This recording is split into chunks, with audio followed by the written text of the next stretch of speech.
Hello, so today I'm at Spurn Point on the East Yorkshire coast. It's a long, thin strip of land that stretches out into the North Sea by about 3 miles. It's constantly shifting and parts of it flood at high tide. I'm walking all the way to the lighthouse today, checking out the history and making sure I don't get cut off. Let's go.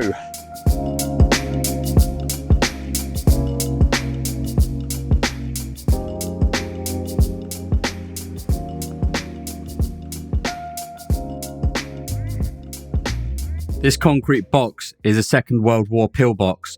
It once guarded the Humber estuary, watching for enemy ships and aircraft. It's low, solid, and built to last. The firing slits gave a clear view across the coast, while keeping the soldiers inside hidden. The entrance is tucked behind, out of sight. Inside, it's cramped, built for a small team and a mounted gun, ready to defend the point. It's the first of many reminders of how armed this coastline once was, and there's much more waiting further down the peninsula.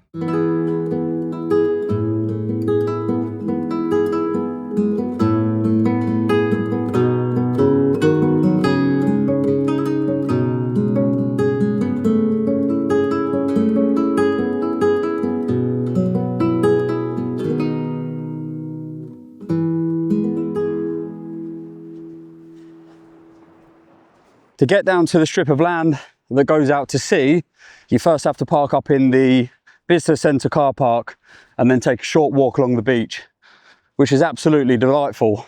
We've got a great day for it. The sun's out, there's not a breath of wind in the air, blue skies, and it's the middle of October, so can't ask for anything more than that really.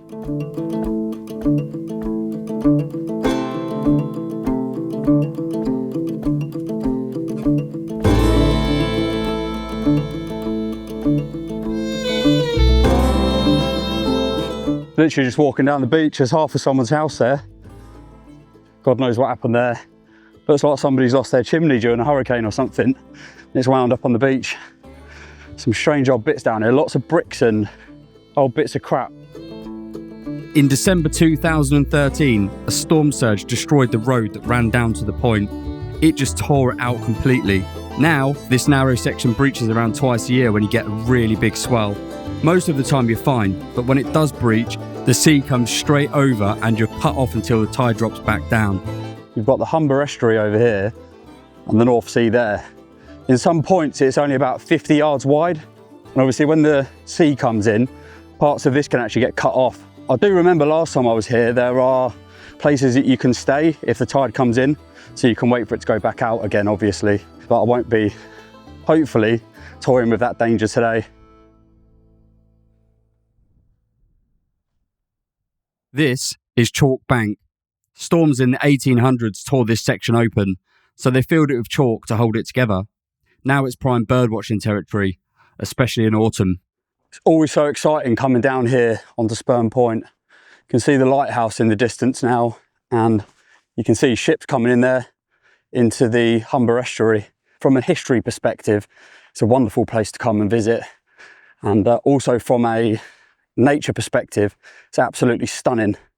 It's just one of the most unique places I've been to in the UK. The Port War Signal Station was a fortified military base that operated as the fire control post. This included forts at Kilnsea, Bullsand, Halesand and Spurn Point.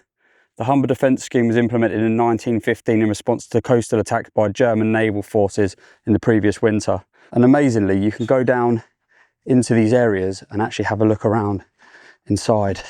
One of the most important rooms in the PWSS. It housed the Humber Area Executive Officer and was the communications hub of the site. Orders sent by the HAX to various departments could include pass ship, send ship to examination, or open fire.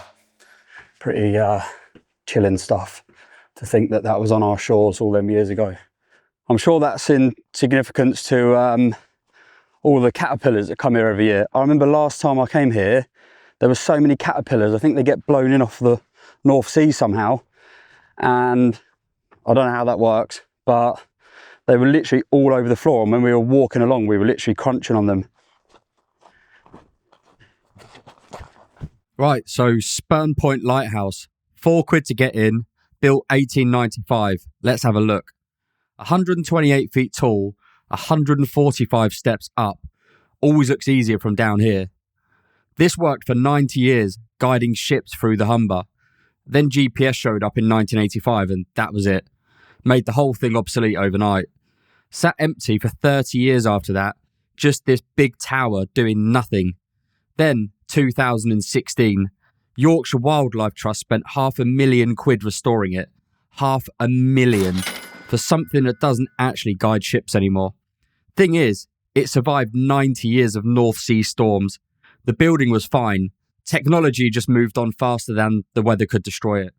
Now it's charging tourists £4 to walk up the stairs, which is fair enough really. That's the old lowlight from 1852. After it stopped working, they used it to store explosives, which seemed like questionable decision making given that 8 previous lighthouses here got destroyed by storms. Nobody's restored this one though, it's just standing there falling apart. By the way, I'll just quickly stop you there. If you're enjoying this video and you want to see more of these kind of days out that I'm doing, please hit the subscribe button, it really does help me out. This is one of the old Second World War magazines, storage for ammunition and explosives. Spurn Point had quite a bit of military infrastructure during both World Wars. This location made sense. It's right at the mouth of the Humber, so anything coming in or out of the estuary had to pass here. German ships, submarines, the lot. They built gun emplacements, observation posts, bunkers. This whole area was basically a fortified military base. The magazine stored ammunition for the coastal batteries. What's interesting is this sits right next to the old lifeboat station. So you've got military infrastructure built to destroy things and rescue infrastructure built to save lives, both in the same place. Same reason though, the Humber mouth is dangerous and strategically important. These are the old lifeboat crew houses. They're derelict now, but they're surprisingly modern looking. The lifeboat station operated here for over 200 years before it moved to Grimsby in 2023. Structural issues with the jetty. This is where they launched from. Looking out at the North Sea and the Humber meeting, you can see why they needed full-time crews stationed here. This water does not mess about. That's the VTS tower. It controlled all the shipping through the Humber for 50 years. 40,000 vessel movements a year from this spot. Operations moved to Grimsby, but the tower's still active. So this is what's left of the wartime defences at Spurn. They built all this during the First World War because the Humber was completely exposed. Any German ship or submarine wanting to attack Hull or other ports had to come past this point. The solution was to turn the entire tip of Spurn into a fortress. Ammunition magazines, observation posts, massive gun batteries. They even built a railway down here to supply it all. It got rearmed for the Second World War. Same fear, same preparations. But here's the ironic bit. With all this firepower, all these years of readiness, not a single shot was ever actually fired at an enemy. The threat was real enough, but it never materialised. Now the sand's taken it all back. Give it another 50 years and most of this will be buried.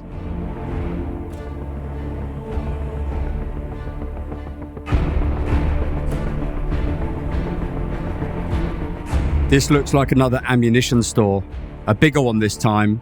They needed a lot of storage for all the artillery they had positioned along here. Everything's just been left. Military pulled out 70 years ago and it's slowly going back to sand and scrub.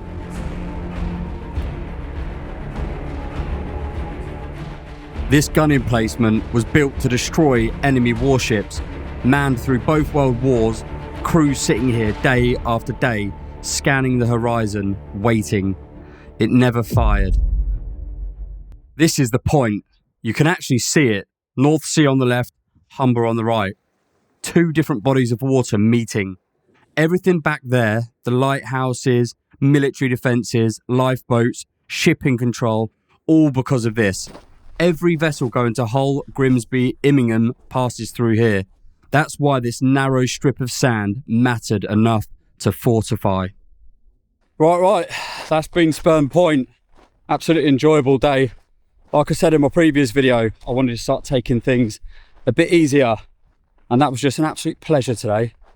And look at the views that I've got to walk back. I'm going to walk all the way down the beach now, back to the car park, and grab myself a nice bit of food on the way home.